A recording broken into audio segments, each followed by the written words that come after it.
So good evening guys, आज हम शुरुआत करेंगे fourth session I guess corporate restructuring का। तो 2 सेशंस के अंदर 4 सम हुए हमारे एंड आज के इस सेशन में हो सके तो ये शायद इम्पॉर्टेंट सम का लास्ट सेशन होगा इस चैप्टर का। उसके बाद के सम्स मैं ले लूँगी बट वो फिर ना मैं फटाफट लूँगी क्योंकि उसके ऊपर कोई क्वेश्चन आते नहीं एग्जाम के अंदर। मैंने जितना एनालिसिस किया पास्ट 3 एग्जामिनेशन पेपर के अंदर तो उसमें से हार्डली कोई क्वेश्चन आया ही नहीं है। लगभग जो क्वेश्चंस जो आए हैं वो सम नंबर 10 से लेके सम नंबर 16 इन 7 सम के टाइप के अकॉर्डिंगली आए हैं। तो अगर आपको जनरल नॉलेज के लिए डिस्कस करना तो मैं करा दूंगी फटाफट से, पर उसके अंदर फिर मैं प्रैक्टिकली कुछ सॉल्व नहीं करूँगी, आपको ओरली ऊपर से बताऊंगी क्योंकि इंपॉर्टेंट नहीं है एग्जाम के लिए। तो फिर आपका भी टाइम वेस्ट नहीं होगा, मेरा भी नहीं वेस्ट होगा, बट हम ऊपर से देख लेंगे कि ऐसा नहीं होगा एग्जाम में अगर वो आ जाए, मतलब 99% तो नहीं आएगी, 1% अगर आ जाए तो फिर ब्लैंक ना हो जाए। तो उसके लिए फटाफट से वो डिस्कस करेंगे। बट आज का हमारा जो एजेंडा है वो होगा सम नंबर 14, 15 एंड 16 हम डिस्कस करने वाले हैं। तो विदाउट वेस्टिंग टाइम शुरुआत कर लेते हैं टॉपिक से। चलो आज माइक हाथ में पकड़ लेते हैं। तो 14 नंबर सम जो है वो काफ़ी बड़ा सम है, इसके अंदर बहुत नई नई एडजस्टमेंट आपको देखने मिलेंगी। तो आई गेस 14 हम नहीं करेंगे, हम करेंगे आज सम नंबर पहले 15 से देख लेते हैं। 15 is going to be very simple sum I guess. 15 number sum 15 कौन सा है? 14 यस 14th।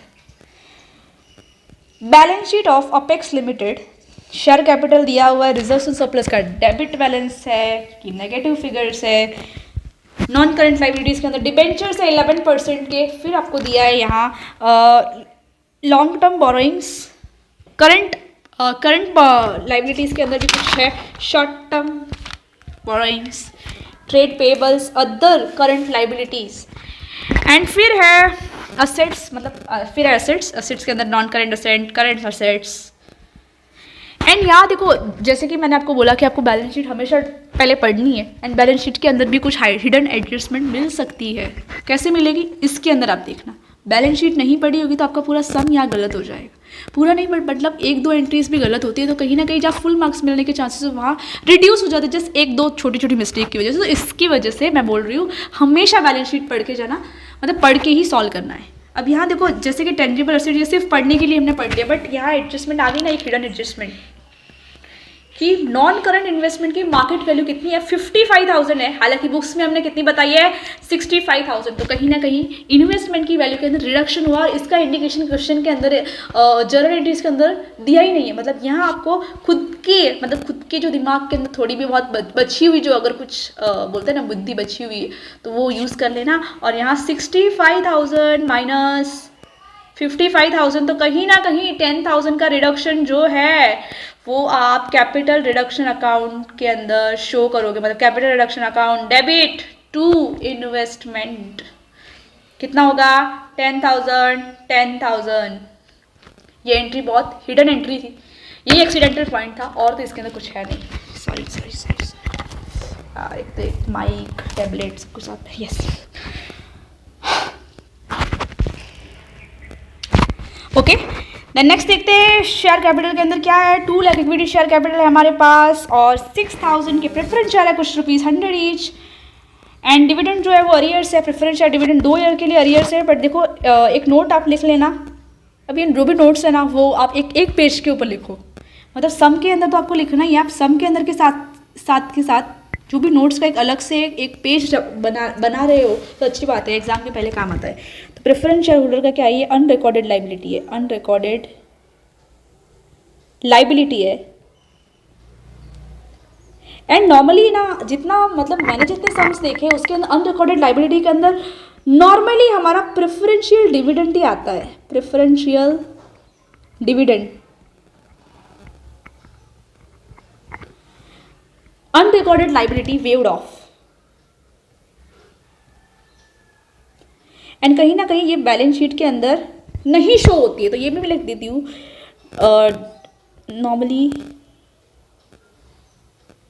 नॉट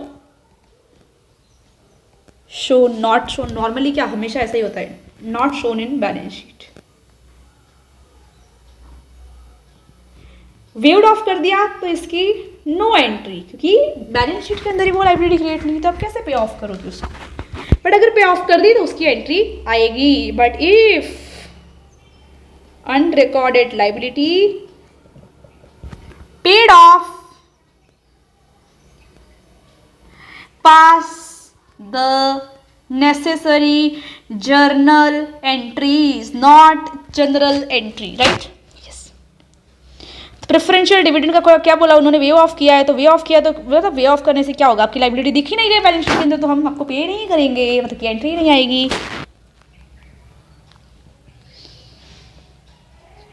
फिर बोला है existing equity share holders are converted into equity share of fully equity share into 7 rupees each. Okay, fully paid equity share of rupees each, 7 each, मतलब कि जो 10 rupees का जो होगा उसको रिड्यूस करना है 7 के अंदर, मतलब कि 7 रखना है, कीप असाइड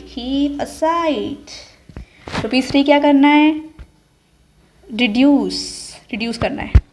यही एंट्री होगी। तो पहली एंट्री हम यहाँ ही देख लेते हैं कि मेरे पास क्या था, 2 लाख इक्विटी शेयर जो ₹10 ईच फेस वैल्यू का था, उसमें से मैंने क्या किया है, 7 रुपीज़ तक रखा है। तो मतलब कहीं ना कहीं क्या हुआ, मेरा यहाँ 3 रुपीज़ जो है वो कैपिटल रिडक्शन के अंदर चला गया। पहली entry solve. Second entry, preferential holder ready to accept 85% of the share capital by way of redemption of all the preference share.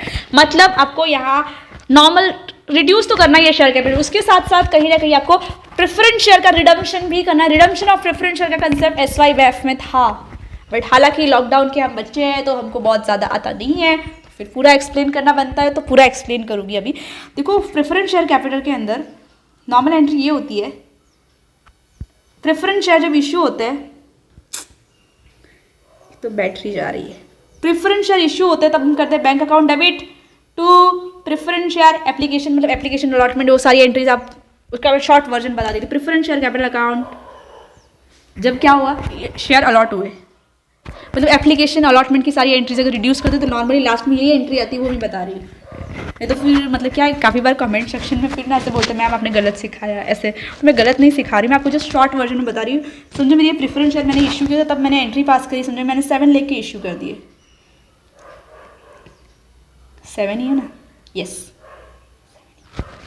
तब मेरी एंट्री ये थी। अब मैं क्या कर रही हूँ, रिडीम कर रही हूँ। ये क्या था, इश्यू ऑफ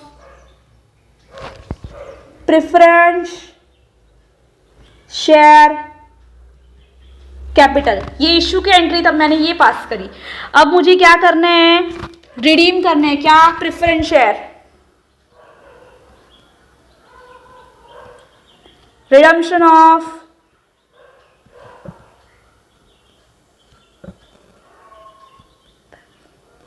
क्या एंट्री पास करोगे, सबसे पहले preference share old capital less आप क्या करोगे, रिड्यूस करो, रिड्यूस नहीं सॉरी कैंसिल करोगे। लाइबिलिटी देखो यहाँ क्या हुई, लाइबिलिटी क्रिएट हुई है, यहाँ क्या हुई आपकी लाइबिलिटी क्रिएटेड, तो अब इस लाइबिलिटी को क्या करोगे, रिड्यूस। तो preference share capital account debit 7 lakh, किसको दे रहे हो आप, तो टू किसको दे रहे हो, preference share holder account, preference share holder account.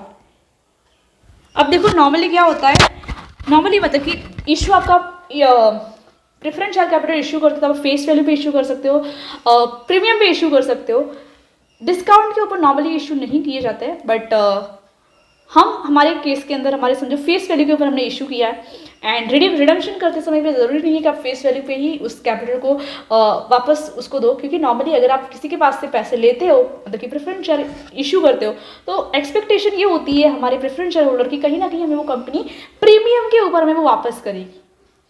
तो अगर प्रीमियम के ऊपर वापस करते हो तो अच्छी बात है, प्रेफरेंस शेयर होल्डर को उतना हम पैसा दे देंगे, मतलब कि किसको मिल रहा है, प्रेफरेंस शेयर होल्डर को।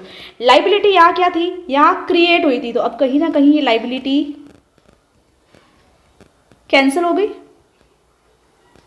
एंड बैलेंस हम किसको हम पे करेंगे, इक्विटी शेयर को। अब जब ये तो मेरी क्या थी, ये ड्यू की एंट्री थी, पेमेंट ड्यू, अब हम करेंगे पेमेंट, जहां आपका अब ये प्रेफरेंस शेयर होल्डर अकाउंट हो जाएगा debit preference share holder account debit to क्या आएगा, बैंक में पेमेंट कर रहे हो ना, बैंक अकाउंट 7 लाख। मैंने देखो यहाँ अजम्पशन ये लिया कि मेरा जो भी अमाउंट हुआ वो मेरी सबकी वैल्यूज जो है वो फेस वैल्यू के ऊपर ही मैंने अज्यूम किया है। तो देखो क्वेश्चन के अंदर प्रीमियम जो भी होगा उसके अकॉर्डिंगली सिक्योरिटी प्रीमियम में भी बैलेंस जाएगा, बट वो हमारी क्वेश्चन की सिचुएशन के अकॉर्डिंग देखें। अब मतलब ज़्यादा टॉपिक को इतना खींचने से मतलब नहीं, जितना रेलेवेंट है मैं उतना बता रही हूँ। तो ये हमारी रिडम्पशन की एंट्री होती है। रिडम्पशन के अंदर सबसे पहले आपका पेमेंट ड्यू होगा, फिर आपका पेमेंट आप कर दोगे प्रेफरेंस शेयर होल्डर का, सेटलमेंट कर दोगे। मतलब कि आप पेमेंट ड्यू नहीं, आप यहाँ कर दोगे settlement of preference share holder, मतलब कि जो एंट्री मैंने बोली है वो। तो यहाँ हमने प्रेफरेंस शेयर होल्डर को दे दिया है कैश। तो इसी तरीके से हम यहाँ करेंगे कि हमारा प्रेफरेंस शेयर कैपिटल जो है वो टोटली जितना होगा उसमें से हमने 85% क्या बोला है, 85% के हमारे पास इतनी औकात है कि हम 85% तो पे कर सकते हैं, बाकी का बचा हुआ आप समझ जाना कि 15% थोड़ा वेव ऑफ कर देना, प्रेफरेंस शेयर होल्डर को बोल रहे हैं। प्रेफरेंस शेयर होल्डर का शेड्यूल जो होगा उसके अंदर देखते हैं कि 6 लाख प्रेफरेंस शेयर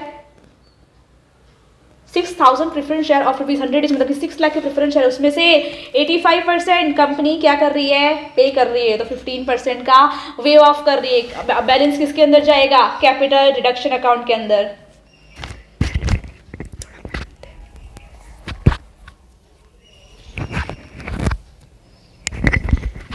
ओके तो हाथ नहीं पकड़ लेती हूँ। 15% तो मतलब करो आप 6 लाख का 85% कितना हुआ, 5,10,000 क्या कर रही है कंपनी, देगी किसको, प्रेफरेंस शेयर होल्डर को। मतलब कहीं ना कहीं 90,000 का बैलेंस जो है वो जाएगा कैपिटल रिडक्शन अकाउंट के अंदर। तो इसी वजह से एंट्री क्या पास करिए यहाँ,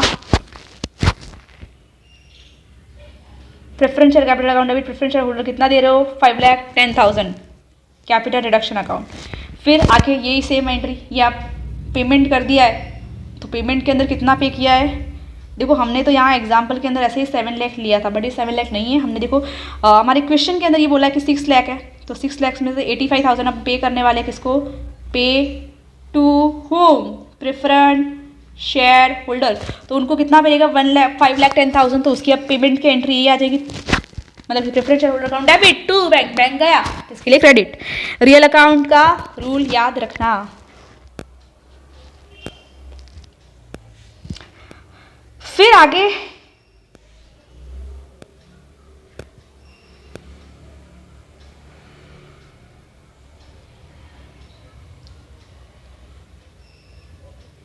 सो सॉरी प्रेफरेंस शेयर की एंट्री तो बरोबर है, इक्विटी शेयर कैपिटल का मैंने कुछ गलत शायद आपको बोल दिया है, गलत तो नहीं बट एक एंट्री हमारी रह गई है। रह गई क्या है कि आपको क्या करना है, नया इश्यू भी करना है आपको, 1 लाख के इक्विटी शेयर नए इश्यू भी करने हैं। हमने इश्यू की एंट्री नहीं पास करी, हमने सिर्फ रिडक्शन की एंट्री, ये वाली एंट्री मैंने आपको बताई थी।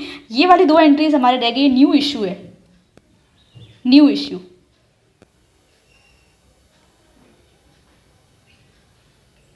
तो इसके अंदर देखो पूरी स्टेटमेंट ध्यान से पढ़ना, मैंने जल्दबाजी में पढ़ी थी तो इसकी वजह से ये गलती हुई है, आपसे भी हो सकती है एग्जाम के अंदर। तो एग्जाम के अंदर गलती करने से पहले ही कर दो।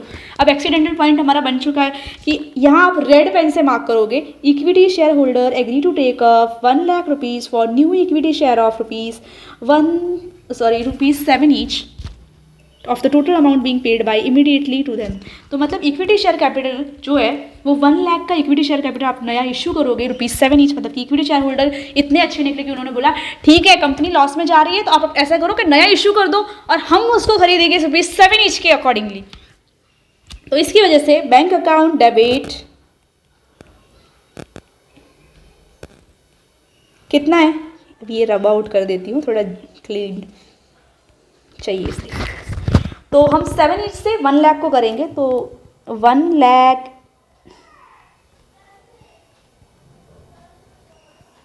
7 लाख का मेरा इश्यू है। टू क्या करोगे, इक्विटी शेयर एप्लीकेशन अकाउंट। अब इक्विटी शेयर या शेयर एप्लीकेशन जो भी लिखो, इक्विटी शेयर ही लिखना क्योंकि इक्विटी शेयर का ही बोला है। Equity share application account debit 7 lakh. अब नेक्स्ट एंट्री क्या होती है, जैसे कि आपने 12th में देखा था, अब आपने पहले एप्लीकेशन मनी रिसीव किया, अब आप इस एप्लीकेशन मनी को ट्रांसफर कर दोगे कौन से अकाउंट के अंदर, शेयर कैपिटल के अंदर। तो equity share application account debit to what, to equity share capital account. 7 lakh into क्या है 7 लाख और 7 लाख, फिर आता है हमारा तो मतलब यहाँ सारी इतनी सारी एंट्रीज जो है वो हमारी पास हो चुकी है। अब देखते हैं नेक्स्ट थर्ड एंट्री जो है वो थर्ड या second, yes third. Debenture holder agree to take up the claim and outstanding interest in consideration of the rate of interest being enhanced to 13.5%। मतलब कि ओल्ड जो था उसके अंदर कुछ चेंजेस करने नहीं है, मतलब ओल्ड 11% जो था उसको सेम 13.5% से क्रेडिट करना है। सो नॉर्मली इसकी एंट्री ऐसी आएगी 11% debenture account debit to 13.5% debenture. Amount क्या है इसकी 6 लाख, 6 लाख यही आएगी। और उसके साथ कुछ इंटरेस्ट की ऑब्लिगेशन भी पे ऑफ करने को बोला है क्या? यस यस यस यस, इसके साथ इंटरेस्ट की ऑब्लिगेशन भी पे करने बोला है। Rate of interest being enhanced to this to give up that claim. और उन्होंने क्या, देखो प्रेफरेंस शेयर होल्डर का क्या बोला है, फिर से एडजस्टमेंट पढ़ते हैं। उन्होंने ये बोला है कि डिबेंचर होल्डर्स एग्री टू, उन्होंने बोला है कि देखो हम हमारा इंटरेस्ट जो भी अक्रू है उसको हम पे ऑफ कर देंगे, बट इसकी वजह से आपको हमें फिर इंटरेस्ट रेट एनहांस करके देना होगा 13.5% से। तो ये एंट्री आधी अधूरी एक्सप्लेनेशन से पड़ी हुई थी, तो आधी अधूरी एक्सप्लेनेशन काम नहीं आने वाला। सिस्टमेटिकली हम एंट्री पढ़ते हैं कि यही हमारी डिबेंचर्स का कितना है 6 लाख पे करना है और उसके ऊपर 11%, तो 6 लाख के ऊपर 11% मतलब कि 66,000 का इंटरेस्ट होता है। तो उन्होंने बोला है देखो इंटरेस्ट की ऑब्लिगेशन भी आपको यहाँ दी है कि 66,000 की कहीं ना कहीं कंपनी के ऊपर ऑब्लिगेशन भी है, मतलब कि कहीं ना कहीं कंपनी के ऊपर 6,60,000 की ऑब्लिगेशन है। उसमें से डिबेंचर होल्डर बोल रहा है कि भाई 6 लाख जो है वो तो आपको कहीं ना कहीं पे करना ही है, तो उसको तो पे करना ही है। बट अगर आप हमारा इंटरेस्ट रेट बढ़ा के देते हो 13.5% कर देते हो, तब हम अपना इंटरेस्ट जो है वो वेव ऑफ कर देते हैं 66,000 वाला। तो इसकी वजह से ये एंट्री आगे क्या पास करी है वो देखते हैं। यस, तो आप इस एंट्री को अलग तरीके से भी पास कर सकते हो एंड इस वे में पास करो। तो भी इस एंट्री को कंबाइन किया है। अगर आपको इंडिविजुअल एंट्री समझनी है विदाउट एनी कन्फ्यूजन तो मैं आपको पास करके दे देती हूँ। सबसे पहले क्या करोगे, यहाँ 11% डिबेंचर्स, 11% डिबेंचर अकाउंट डेबिट कितना था 6 लाख, कितना आप मिलेगा नया वाला 13.5%, 6 लाख। दूसरा मैं क्या बोल रही हूँ, अगर आप मुझे एनहांस करके दे रहे हो इंटरेस्ट तो इसके बदले मैं क्या करूँगी, मुझ भाई थोड़ी मतलब थोड़ा तो मुझे भी अच्छा समझो, मतलब मुझे में थोड़ी इज्जत तो बची हुई है, मैं आपका इंटरेस्ट नहीं लूँगी। तो डिबेंचर इंटरेस्ट जो होगा, ये डिबेंचर इंटरेस्ट लिखना, डिबेंचर कितना है 66,000, वो क्या कर रही हूँ मैं वे ऑफ कर रही हूँ। मतलब ये डिबेंचर होल्डर बोल रहे हैं कि मैं कैपिटल रिडक्शन, मतलब कि कहीं ना कहीं मैं वे ऑफ कर रही हूँ, मतलब कैपिटल रिडक्शन के अकाउंट के अंदर प्रॉफिट हो गया 66,000।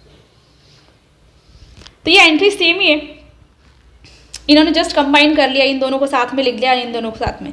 तो आप चाहे ये करो या ये करो, मार्क्स तो सेम ही मिलने वाले हैं। बट आई गेस मेरी वाली एंट्री अगर आप पास करते हो तो आपको अच्छे से समझेगा, एंड बाकी तो जो मेथड फॉलो करने वो आप पे है।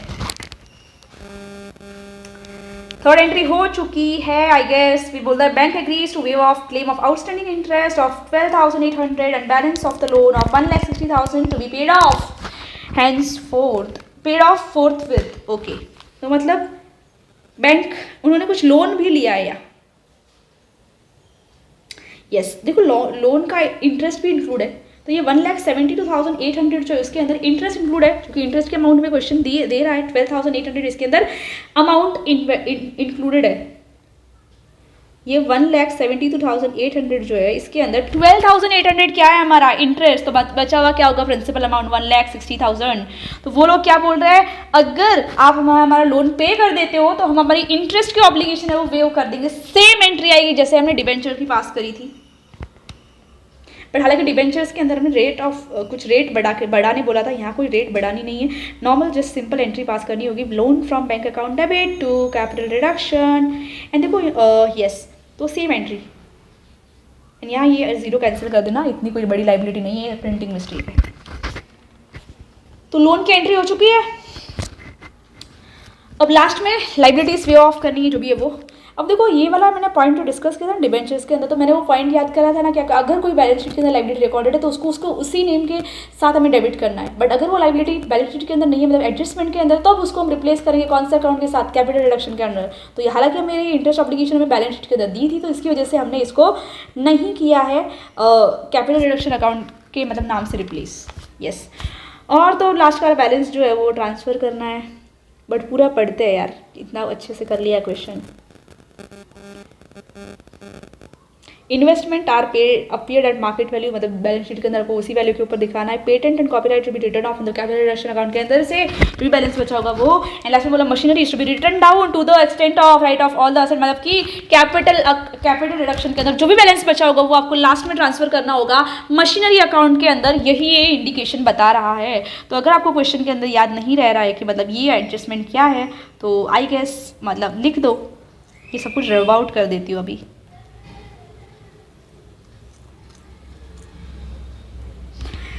ये एंट्री है ना, इसके अंदर लिखो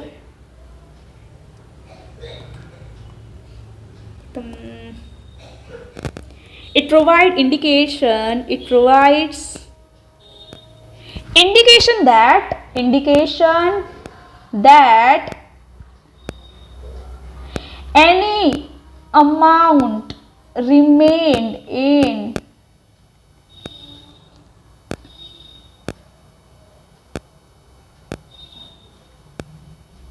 capital reduction account should be transferred to plant and machinery account at last। देखो नॉर्मली क्या करते हैं हम कैपिटल रिजर्व अकाउंट के अंदर क्रेडिट करते हैं, बट इसके अंदर बोलते हैं जो क्वेश्चन जो स्पेसिफाई करता है उसी अकाउंट के अंदर आपको ट्रांसफर करना होगा। तो क्वेश्चन अब बोल रहा है प्लांट एंड मशीनरी के अंदर ट्रांसफर होगा, तो ठीक है ना, हम उसके अंदर कर लेते हैं। तो यहाँ ये प्लांट एंड मशीनरी अकाउंट जो भी होगा ये बैलेंसिंग फिगर होगा आपका। तो इसी के साथ ये ख़त्म होता है क्वेश्चन। इसकी बैलेंस शीट भी ड्रॉ करी है। एंड इसकी बैलेंस शीट के अंदर तो देखो 2 लाख तो आपके पास पहले का था एंड 1 लाख का आपने नया इश्यू कर दिया 7,000 का। तो ये बाइफर्केशन तो आप क्लियर हो चुका होगा। एंड इंटरेस्ट ये वाला भी सेम ही नया इंटरेस्ट इशू किया है। क्रेडिटर्स जो थे वो, फिर मशीनरी राइट ऑफ जितनी करी है उतनी अमाउंट ले लेना। बैलेंस शीट के अंदर सारी रिवाइज वैल्यू लेना जो भी असेट्स के मतलब रिवैल्यूएशन डेप्रिसिएशन जो भी हो रहे हैं उसके अकॉर्डिंग। एंड यस बैंक का बैलेंस यहाँ कम ज़्यादा होगा तो उसके लिए आप बैंक अकाउंट प्रिपेयर कर लेना ना। आपका जर्नल एंट्री का जो भी परफॉर्मा होगा उसके अंदर बैंक अकाउंट अगर डेबिट हो रहा है तो फिर उसके अकॉर्डिंगली बैंक का बैलेंस बढ़ेगा, जहाँ क्रेडिट हो रहा है मतलब बैंक का बैलेंस घटेगा। तो इसके अकॉर्डिंगली ये इतना आप कर लेना, क्योंकि अब टीवाई के अंदर आ चुके तो इतना तो मैं एक्सपेक्ट कर सकती हूँ कि बैंक अकाउंट आप प्रिपेयर कर ही सकते हो। तो यही बोला है कि कैपिटल रिडक्शन अकाउंट का ये बैलेंसिंग फिगर रहेगा। एंड ये बैलेंसिंग फिगर रहेगा वो आपको बैलेंस शीट के अंदर शो करना है। एंड ये सारे अकाउंट्स जो है ना, मतलब आप जर्नल एंट्रीज पास करोगे तो उसके साथ साथ आप बैंक अकाउंट भी बना ही देना, ताकि क्या है कुछ कैलकुलेशन छूटे ना और एग्जामिनेशन के अंदर भी टाइम बचे तो दोनों अकाउंट बना के आ जाना। अगर क्वेश्चन स्पेसिफाई करता है तो है ना, खुद की अंडरस्टैंडिंग के लिए प्रिपेयर करना तो अच्छी बात है, क्योंकि डेबिट क्रेडिट का टोटल करते समय अगर कुछ अमाउंट मतलब बोलते हैं ना मिस कैलकुलेशन हो गया तो अमाउंट चेंज हो जाएगी, बैलेंस शीट टैली नहीं होगी। इसकी वजह से अगर आप प्रिपेयर करते हैं तो अच्छी बात है। 16 सम देख लेते हैं। yes.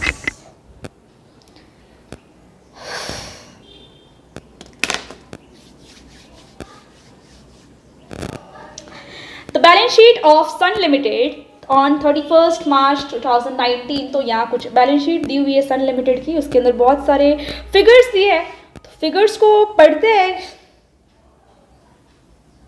आप भी मन में पढ़ लेना है। मैं भी कब से बोल रही हूँ, मैं भी थक चुकी हूँ थोड़ी सी, तो मन में पढ़ लेते सब लोग। Share capital, reserve surplus,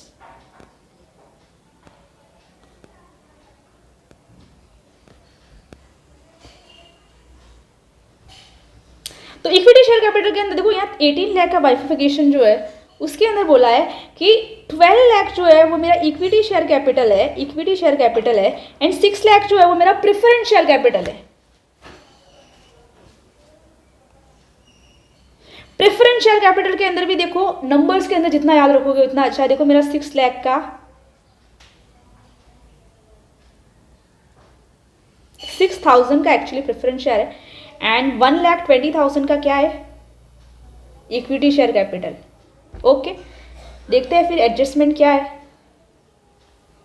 equity share holders are converted in the same number of equity share of face value reduce to paid up. Equity share capital reduce by 30%, मतलब कि अगर 10 रुपीज का शेयर है तो उसको 30% रिड्यूस करोगे, मतलब कहीं ना कंपनी 70% अपने पास रख रही है, 30% वेव ऑफ कर रही है। रिड्यूस बाय बोला मतलब उतनी अमाउंट वेव ऑफ कर देगी। तो बैलेंस शीट क्या प्रोवाइड करता है, शेड्यूल में जाओ, शेड्यूल में बोल रहा है इक्विटी शेयर कैपिटल कितना है, फेस वैल्यू 10,000 रुपीज की है, सॉरी 10 रुपीज का है, तो मतलब 70% उसके पास रख रहा है, तो 77 रुपीज का इक्विटी शेयर कैपिटल में रखना है, बाकी का वेव ऑफ कर देना है। तो यही है, या 7 रुपीज है तो मतलब कहीं ना कहीं यहाँ ₹3 है। यस,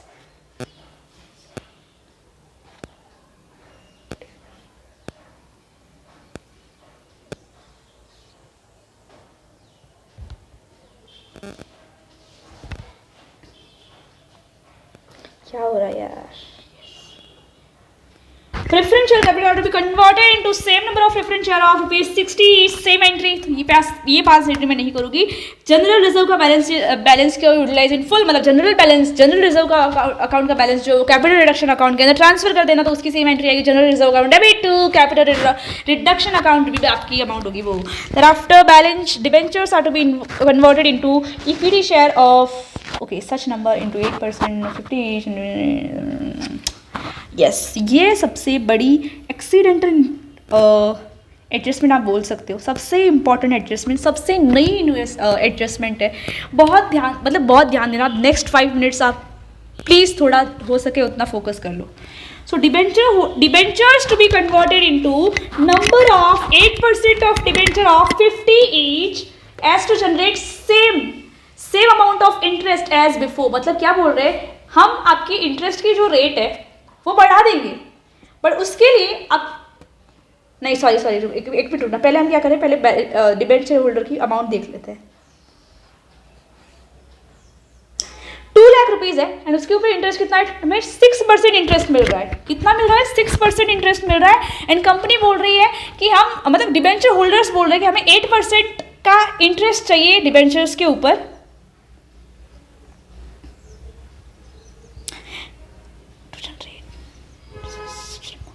और हमारे जो डिबेंचर्स जो हो गए उन्हें उसकी फेस वैल्यू 50 रखनी है, एंड हमारे डिबेंचर्स जो भी नए वाले डिबेंचर्स हो गए उसके ऊपर हमें सेम लेवल ऑफ इंटरेस्ट मिले। हालांकि हमने इंटरेस्ट एक्सटेंड कर दिया, बट फिर भी हमें अमाउंट तो सेम चाहिए। एंड इस तरीके से हमारा ये नया वाला डिबेंचर इशू हो, जहाँ हमारे कहीं ना कहीं नंबर चेंज हो गए तो चलेगा, बट हमें इंटरेस्ट सेम मिलना चाहिए।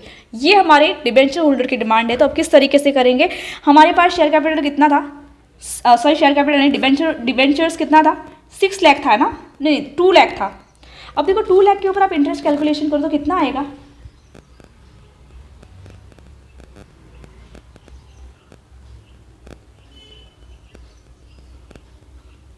$12,000 आया, 12,000 आया इंटरेस्ट। इतना सिर्फ ध्यान रखना, सिर्फ क्या मतलब ये पहला स्टेप है। देखो वेरी इंपॉर्टेंट एडजस्टमेंट है, तो इसका हम अच्छे से बाइफिकेशन देख लेते हैं। वर्किंग नोट कर लेना, इसकी मैं स्पेसिफिकली आपको वर्किंग नोट करा रही हूँ।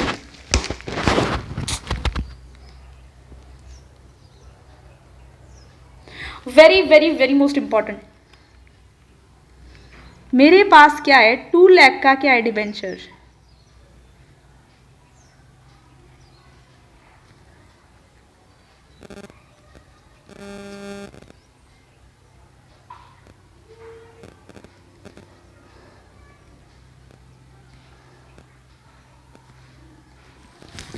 कितने हैं, 2 लाख रुपीज़ के मेरे टोटल डिबेंचर्स की फेस वैल्यू, मतलब जो भी है वो टोटल इतने हैं।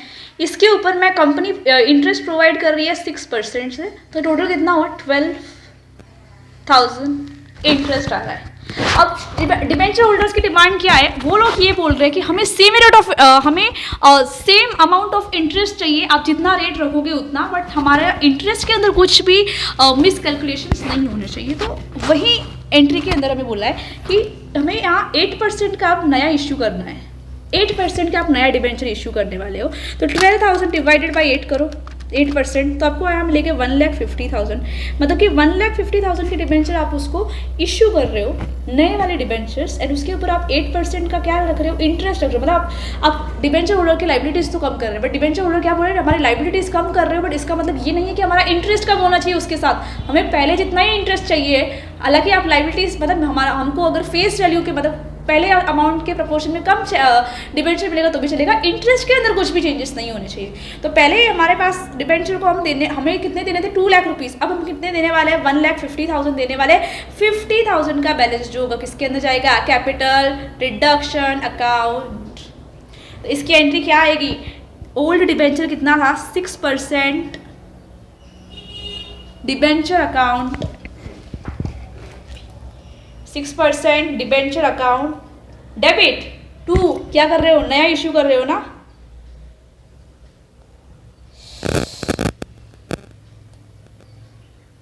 कितना, 8% ना, यस, 8% डिबेंचर, कितना है इसका, 1,50,000, कितना ओल्ड का कैंसिल किया था, 2 लाख रुपीज़ का, बचा हुआ कैपिटल रिडक्शन के अंदर ट्रांसफर कर दोगे, कितना है, 50,000 ना, यस। तो ये कुछ एंट्री हो जाएगी हमारी।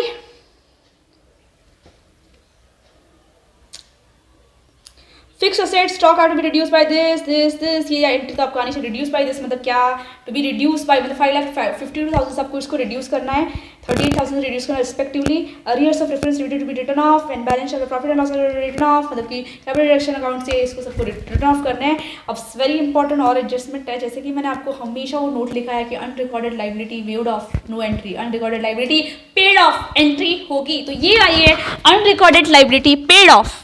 तो उस पेड ऑफ की एंट्री क्या आएगी, डेटर्स जो थे वो हमारी बुक्स के अंदर नहीं दिख रहे थे, कितने, 3,34,000 के, आप उसको पे कर रहे हो, असेट पे कर रहे हो, मतलब क्या, कंपनी का कैपिटल रिडक्शन अकाउंट जो होगा,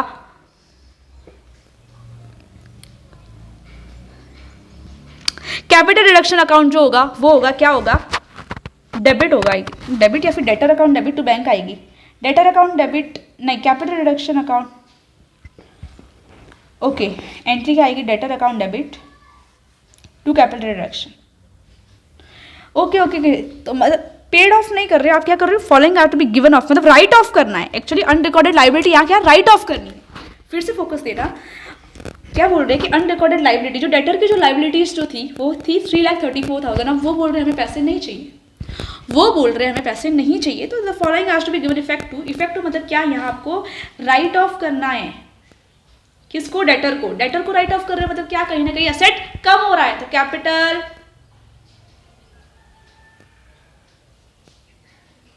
amount of unrecorded transfer to capital reduction account, actually yes, amount of capital reduction unrecorded debtors. एक मिनट रुकना, इसकी हेडिंग क्या है वो देखते हैं।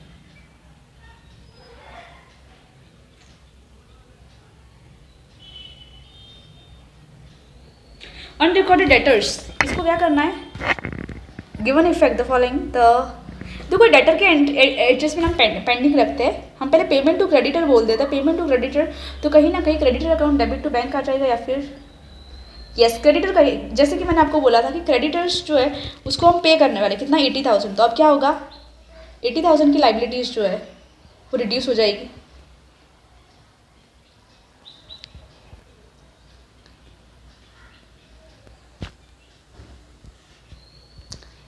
80,000 की लाइबिलिटी यहाँ रिड्यूस हो रही है, एंड कैपिटल एंड ये हमारा नॉमिनल अकाउंट नहीं है, क्रेडिटर का अकाउंट नॉमिनल नहीं है, तो कैपिटल रिडक्शन अकाउंट से हम नहीं करेंगे इसको रिप्लेस। तो यहाँ हमारा क्रेडिटर को जितना पेमेंट कर रहे हैं, तो क्रेडिटर अकाउंट इसकी एंट्री में पास कर रही हूँ, क्रेडिटर अकाउंट डेबिट कितना पे कर रहे हैं, 80,000 टू किसको क्रेडिट करें, कैपिटल रिडक्शन,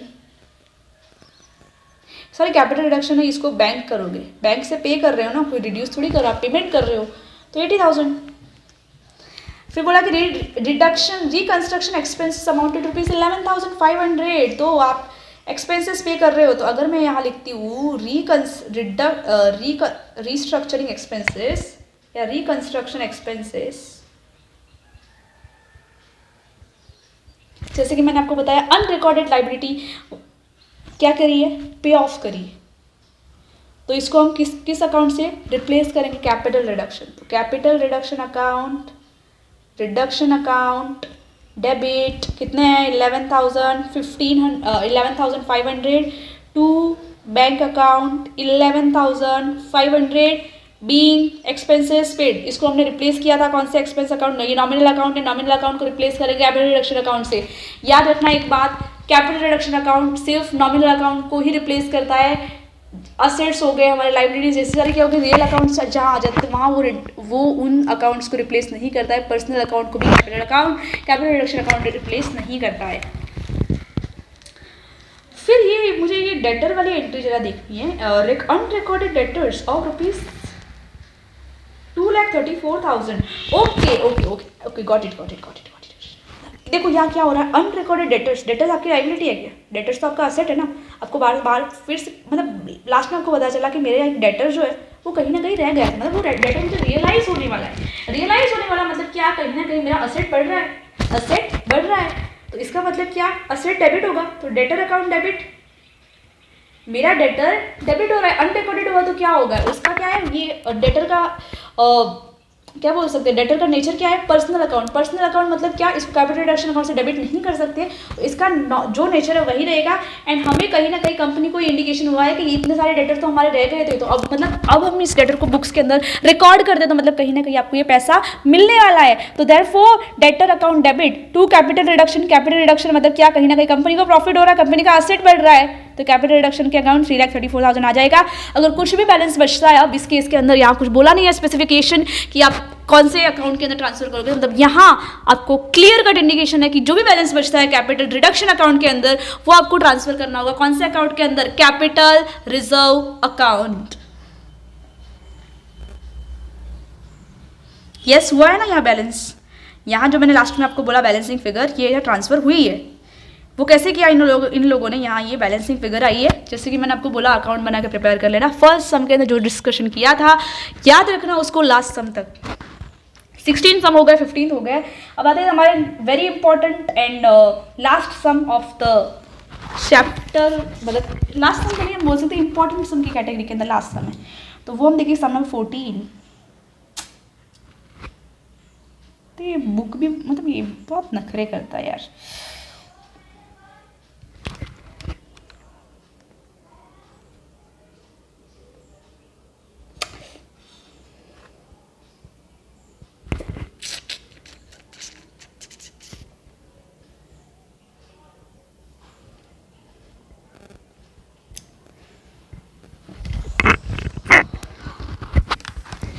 सम देख के यार चक्कर आ रहे, बहुत बड़ा सम लग रहा है, बट कुछ नहीं, हम सॉल्व करेंगे। ये वाले बैफ के बच्चे हैं तो इतना तो सॉल्व कर ही सकते हैं ना, मतलब हमारी इज्जत का सवाल है यार। तो Bricks limited has decided to reconstruct the balance sheet, the following balance sheet of company are as under. तो इक्विटी शेयर कैपिटल इन बहुत सारी लाइबिलिटीज आपको दी हुई है। प्रॉफिट एंड लॉस अकाउंट का नेगेटिव बैलेंस है, कंपनी के अंदर लॉसेस हो रहे हैं, इंडिकेशन दिख रहा है। गुडविल असेट्स सारे हैं, ठीक है। नोट्स टू अकाउंट्स देख लेते हैं। इक्विटी शेयर कैपिटल के अंदर क्या बोला है, इक्विटी शेयर कैपिटल आपका एक है 50 पेड अप, दूसरा है 50 ईच का फेस वैल्यू, बट अभी तक आपने 40 पेड अप ही किया, मतलब कहीं ना कहीं 10 रुपीज़ कंपनी ने अभी भी कॉल नहीं किया है। एंड फ्रेश डिबेंचर्स है 16%, 14% के, कुछ फर्स्ट क्लास सेकेंड क्लास। फिर कंपनी ने क्या, द फॉलोइंग आर, मतलब मिस्टर यश और मिस्टर